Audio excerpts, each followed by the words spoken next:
itu sampai 72-75 tahun.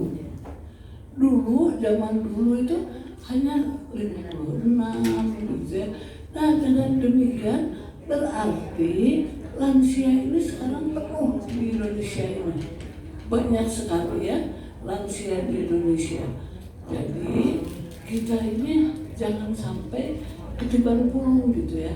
Lansia-lansia ini menjadi beban buat kita, buat anak-anak, buat saudaranya ya, buat siapa. Jangan menjadi beban. Lansia itu harus berkualitas. Harus berkualitas dan harus bisa menolong dirinya sendiri. Itu yang paling penting. Jangan apa-apa tergantung ya, tergantung sama anak. Mau bayar apa juga, nanti anak saya belum datang, aduh repot. Kita harus bisa menolong diri kita sendiri.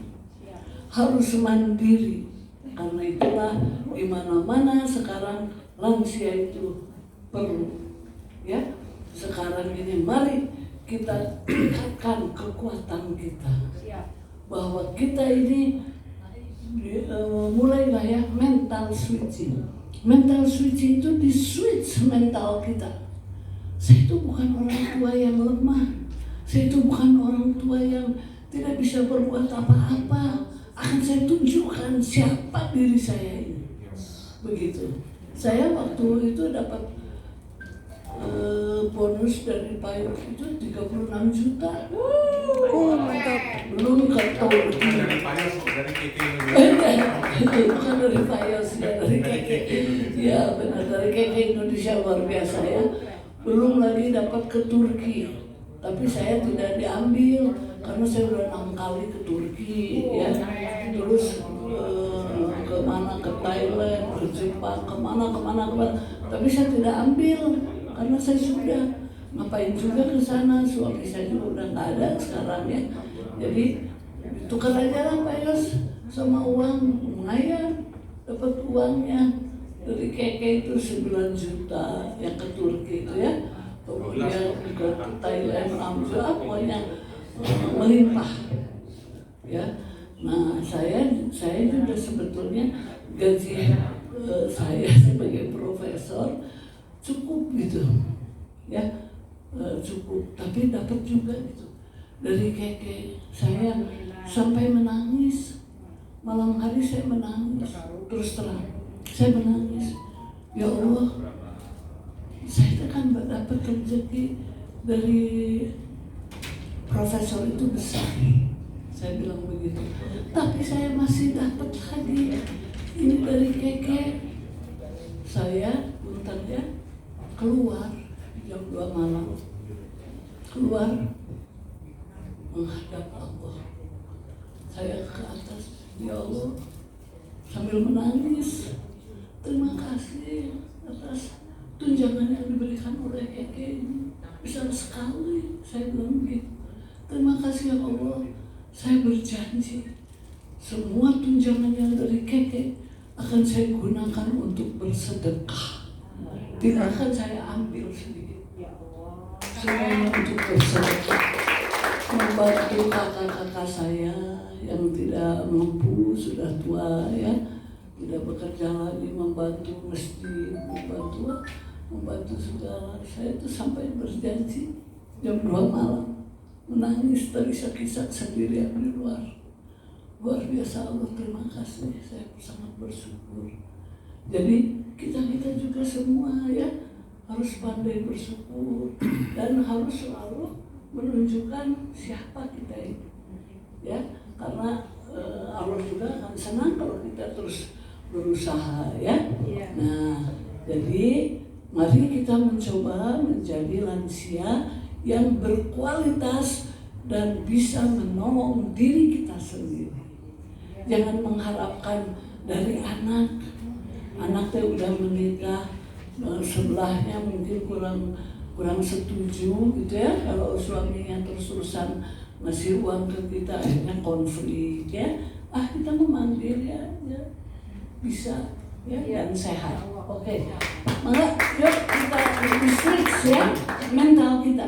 Saya adalah orang tua yang tangguh.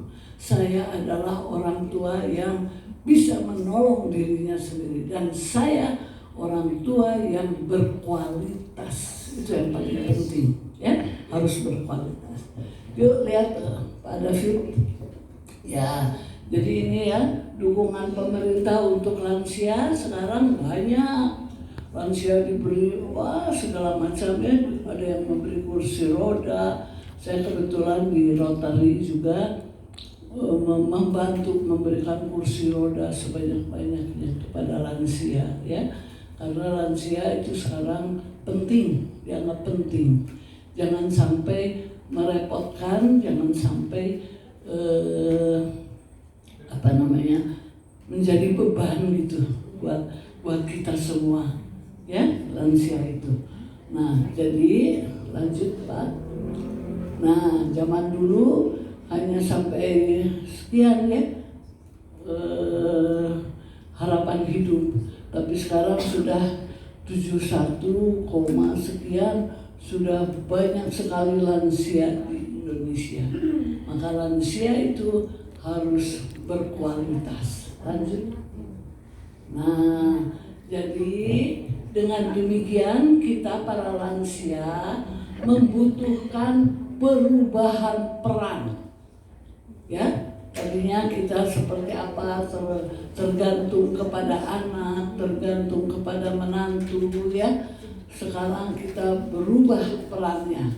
Jadi di dalam masyarakat, di dalam sosial, kita juga harus bisa berperan. Perlu penyesuaian diri. Tidak mungkin tanpa penyesuaian diri ya.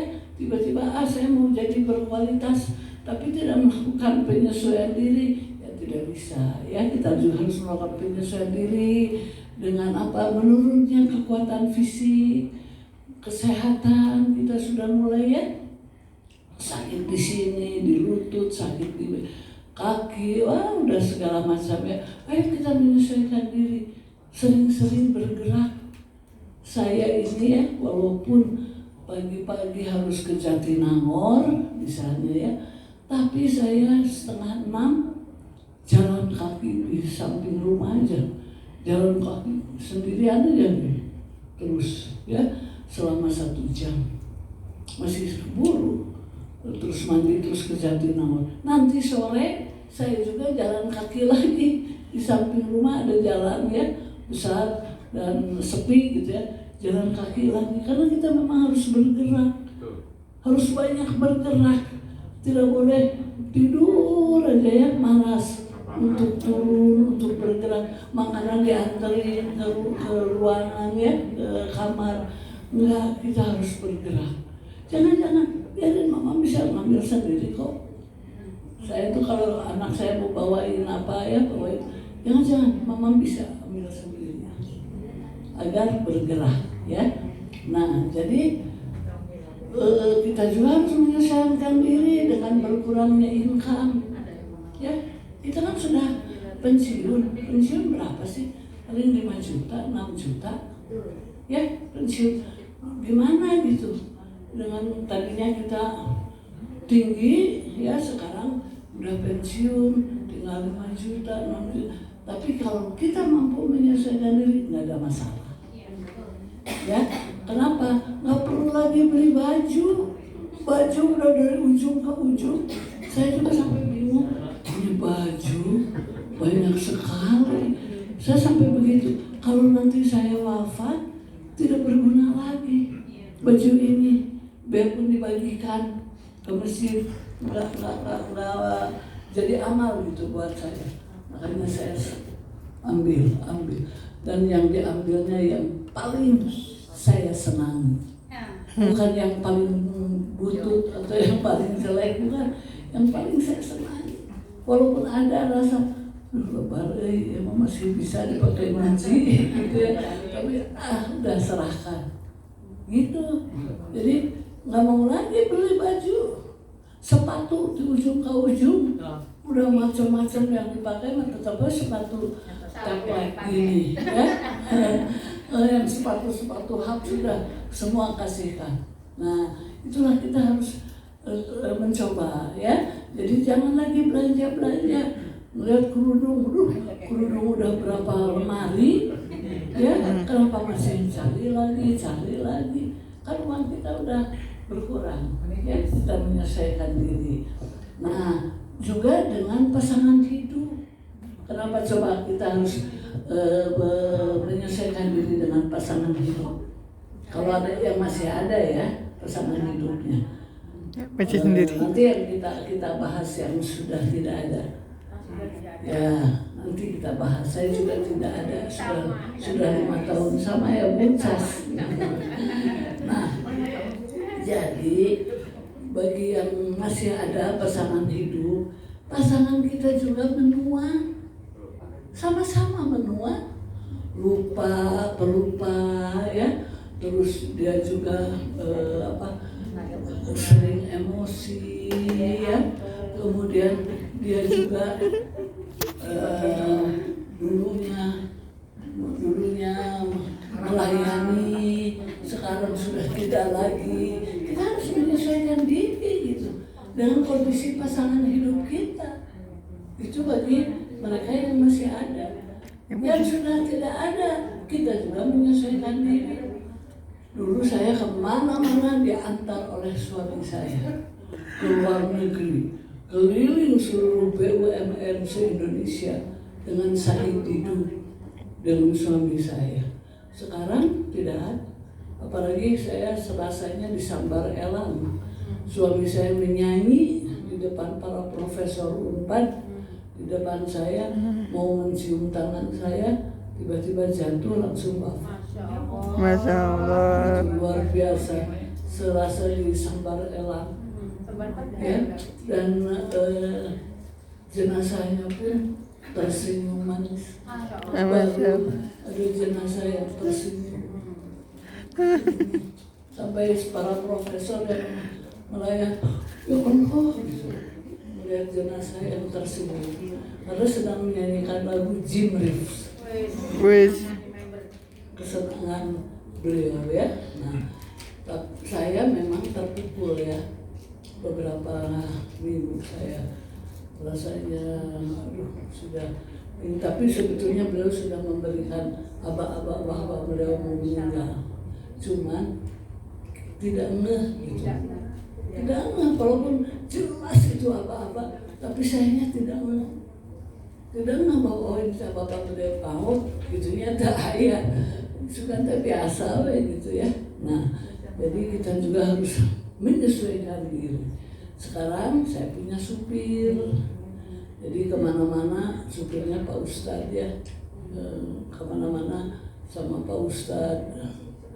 Maksud saya, kenapa saya memanggil Pak Ustadz, agar suami saya tenang di alam baka, bahwa istrinya aman dengan Pak Ustadz. Karena selama saya menjadi istrinya beliau, seumur hidup saya tidak pernah keluar dari pagar rumah saya. Seumur hidup itu tidak pernah keluar. Kalaupun ada tukang sayur, gak usah keluar mama, haram. Mama mau beli apa? Tahu ini. Ya udah tunggu, suami saya yang beli. Hari Minggu suami saya tenis, saya sendiri di rumah. Jangan keluar ya dari pintu ruang tamu ke teras. Ya, saya ngepel, saya apa. Terus ngedenger tukang roti lewat, aduh, saya lapar gitu ya. Kayaknya enak tuh kalau beli makan roti bakar gitu ya. Tapi saya tidak lakukan. Saya lebih baik minum. Saya tidak lakukan karena saya takut melanggar, tidak patuh dan tidak taat kepada suami. Jadi kemanapun orang semua tahu bahwa saya pasti diantar suami. Begitu. Jadi sampai sekarang pun saya mencoba menjaga dan mencoba menyenangkan suami saya di alam baka. Begitu ya. Jadi mari kita kirim doa saja bagi mereka yang sudah tidak ada ya. Jangan terus terpuruk ya. Kita juga harus selalu mendoakan ya. Yuk lanjut. Nah, Jadi pokok problem lansia ini berkurangnya sumber keuangan, berkurangnya power dan harga diri akan berpengaruh pada perasaan kebersamaan, perasaan kesanggupan bahwa saya sanggup, saya masih bisa membuat jurnal, saya masih bisa ini. Kadang-kadang gitu ya, ada itu, tapi itu harus dilawan ya. Lalu berkurangnya kontak sosial, sudah tidak ada lagi sahabat, tidak ada lagi teman-teman ya, dan kehilangan tugas-tugas yang berarti. Dulu mah kita dipuja-puja ya, bawahan semua ya. Sekarang sudah pensiun, cuek ketemu di jalan juga, biarin aja, nggak apa-apa. Yang penting Allah itu dekat di hati saya, ya harus begitu. Yuk, David. Nah, jadi kita melakukan mental switching, di switch mental kita bisa kok, gampang kok, gitu ya. Jadi lansia itu ya bukan sesuatu yang menakutkan. Kita menjadi lansia itu bukan sesuatu yang menakutkan. Kita juga bisa kok berkualitas. Kita juga bisa kok mendapatkan bonus yang besar. Bisa. Kalau Allah sudah membukakan seluruh pintu-pintu rezeki buat kita, bisa. Kalau Allah ridho, bisa. Ya. Nah, jadi masa lansia dapat merupakan masa yang membahagiakan, bisa bahagia ya. Mau sendiri, mau ada